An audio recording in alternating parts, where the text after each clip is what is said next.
Na našem trgu je ogromno različnih slamnikov. Malo kdo pa ve, da so med njimi tudi patentirani, zaščiteni. Se pravi, tisti, ki jih vrtnarji ne smemo razmnoževati, ampak moramo za njih plačevati licenco.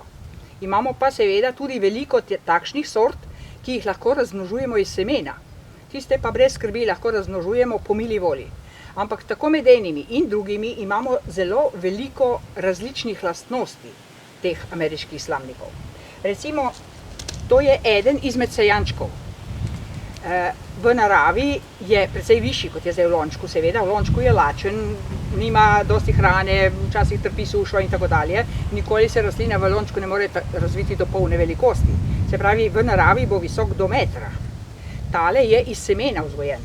Tale je pa ena izmed sort, ki je razmnožen vegetativno. To je sorta, ki ima zeleno cvetje in se čudovito obnaša tudi v vazi. Tudi po 3 tedne ostane odrezan cvet v šopku. Torej, nimajo vsi slamniki vseh lastnosti enakih. Zato je dobro, da poznamo te lastnosti. O njih nam seveda največ lahko pove tisti, ki se z njimi ukvarja, ki jih goji. Ne tisti, ki jih kupi sadiko, pa jo naprej proda, ampak tisti, ki jih je tudi sam vzgojil in jih lahko tudi opazuje. Pri slamnikih je treba vedeti, da niso zahtevne rastline, predvsem zahtevajo normalna vrtna tla, dovolj pognojena, zahtevajo pa nekaj nege. Ta nega se sestoji predvsem iz sprotnega odstranjevanja ostankov cvetja. Ko enkrat rastlina ni več lepa, tako kot te so odcvetele. Nesmisel je takšne sadike puščati na vrtu, tudi v lončkih jih lahko porežemo. Recimo, tole je eden izmed sejančkov, ki je odcvetel, porežemo ga pri tleh. Samo malo časa bo rastlina gola, v 14 dneh bo na novo odgnala liste in morda bo celo še enkrat zacvetela.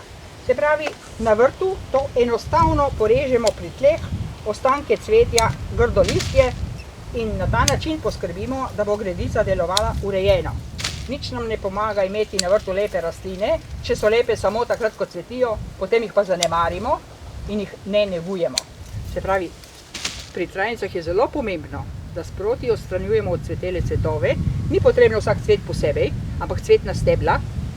Imajo pa vsaka trajnica malo drugačne lastnosti in je dobro to za vsako rastlino posebej vedeti, kaj z njo počnemo.